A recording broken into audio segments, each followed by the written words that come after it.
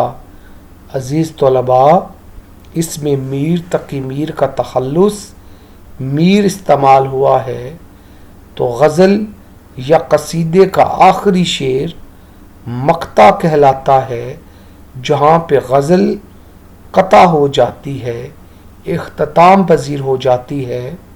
اگر شاعر آخری شعر میں اپنا تخلص استعمال نہیں کرے گا تو وہ شعر مقطع نہیں کہلائے گا، بلکہ وہ شعر غزل کا آخری شعر کہلائے گا۔